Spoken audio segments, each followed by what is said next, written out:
Students, Assalamu alaikum.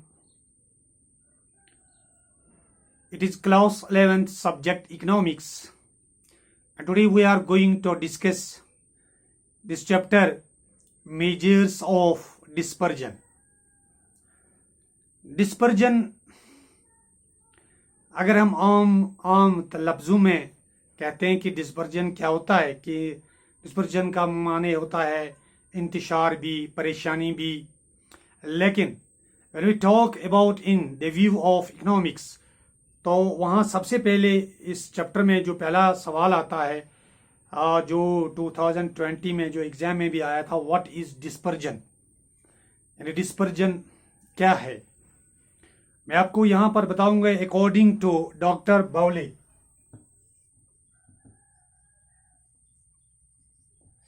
इस doctor बावले के तहत जो है dispersion is the measure of the variation of the items, यानी जो आइटम्स की वेरिएशन होती है, जो उनमें फर्क होती है, जो स्टैटिस्टिकल डाटा में जो भी वेरिएबल्स होते हैं और जो भी आइटम्स होते हैं उनके अंदर जो वेरिएशन होती है, that is called the dispersion, that is called the dispersion.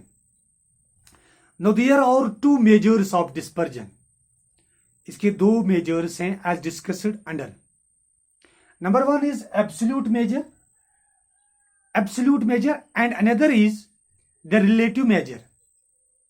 When we talk about the absolute measure, when dispersion of the series is expressed in terms of the original unit of the series, it is called absolute measure of dispersion. यानी when dispersion of the series is expressed in terms of the original unit of the series, it is called the absolute measure of dispersion. The dispersion of price series would be expressed in terms of rupees, मान लें rupees 10, rupees 100, rupees 1000, rupees 1 lakh. So these are, and this is the variation of the rupee or the currency notes of India, यानी 1 रुपए से 10 रुपए, 10 रुपए से 100, 100 से 1000, 1000 से लाख, तो ये जो है it is called the dispersion, it is called the absolute measure of dispersion, absolute measure of dispersion. And one more example is weight expression, weight expression in terms of kilograms. अगर हम वेट को नापते हैं kilograms में, अगर हम kilograms में आलू को, प्याज को और मूली को हम अगर नापते हैं कि कोई किसी का जो वजन है 500 ग्राम आता है, किसी का 1000, किसी का 2000, किसी का 2500, यानी इस तरह से and the variation of these items, when we find the weight of these, this variation is called the absolute measure of dispersion. Now we talk about the relative measure. The relative measure of dispersion expressed the variability of data, in terms of some relative value or percentage. A relative measure of dispersion is known as the coefficient of dispersion. यानी relative जो होता है, the relative measure of dispersion expressed the variability of data in terms of some relative value or percentage. यानी अगर variation है percentage में या variation है रिलेशन में, तो ऐसे जो उनके जो measure of dispersion, that is the relative measure of dispersion, and it is also relative measure of dispersion is also known as the coefficient of dispersion,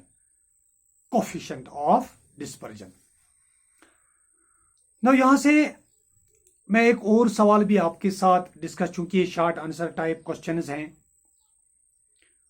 और अगर ये एग्जाम में भी आते हैं तो एज शॉर्ट आंसर ही आते हैं, very short answer type questions. अब यहाँ पे मैं एक और आपको सवाल बताना चाहता हूँ, उसके बारे में आपको समझाना चाहता हूँ कि डिफाइन रेंज।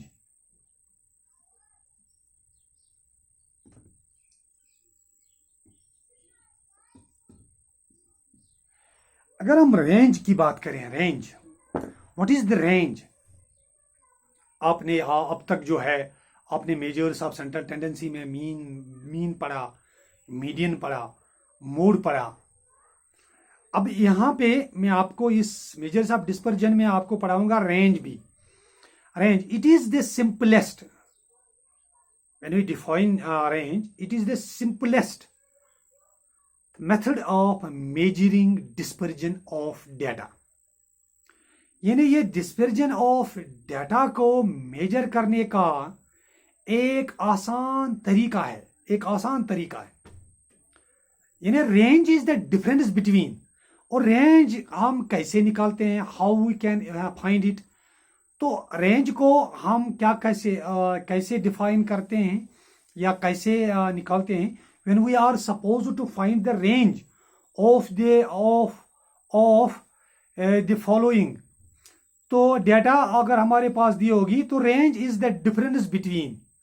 तो रेंज क्या है? रेंज द डिफरेंस, ये फर्क होती है बिटवीन द हाईएस्ट वैल्यू, जो सीरीज में जो हाईएस्ट वैल्यू होगा, and the lowest value in a series.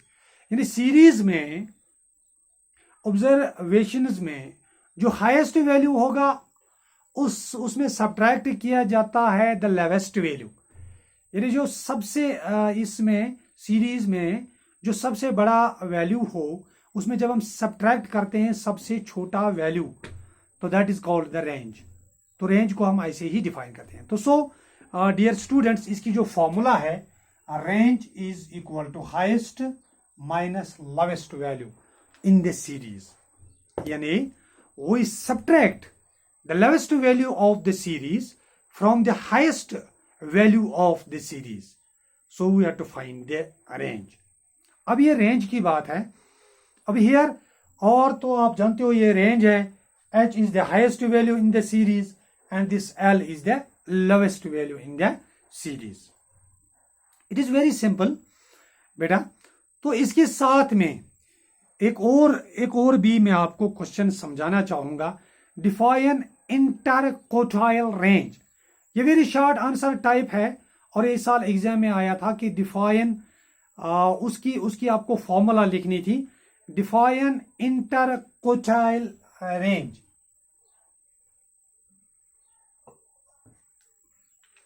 Define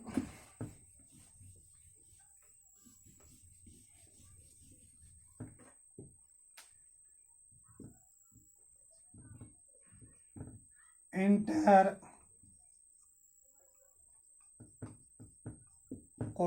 range. बेटा जब हम इसकी बात करते हैं इंटरकोटाइल रेंज की, तो हम इसकी डेफिनेशन इस तरह से लिखते हैं कि it is the difference between third quartile that can be denoted by Q3 and the first quartile that can be denoted by Q1 of a series is called interquartile range. यानी interquartile range जो है, इसकी जब हम formula लिखते हैं, interquartile range that is equal to ZQR is equal to Q3 minus Q1 यानी इसको हम ऐसे लिखते हैं Q3 माइनस Q1। और अब अगर हम इसकी डिफाइन कोटाइल डिविएशन लिखते हैं, तो quartile deviation is half of the interquartile range. तो इसका जो हाफ है, यानी इंटरकोटाइल रेंज का जो हाफ है, that is called the quartile deviation. यानी the half of this interquartile range is called the quartile deviation. तो quartile deviation is half of the quartile range, और QD quartile deviation is equal to Q3 minus Q1 upon 2। It is the half. यानी बेटा इस साल जो है exam में यही आया था कि इसकी फॉर्मूला हमें बताएंगे, give the formula of quartile deviation. तो कोटाइल डिविएशन के फॉर्मूला है Q3 माइनस Q1 अपॉन 2। ये अपॉन 2 क्या है, और we can write it as 1 upon Q3 minus Q1, and it is because it is half of the interquartile range, or we can say that the half of the interquartile range is the quartile deviation, It is also called semi-interquartile range, or we can say that Q3 minus Q1 upon 2, or quartile deviation, is average of the difference between the quartile Q3 and Q1 I hope you understand it. Stay home and stay safe. Thank you very much.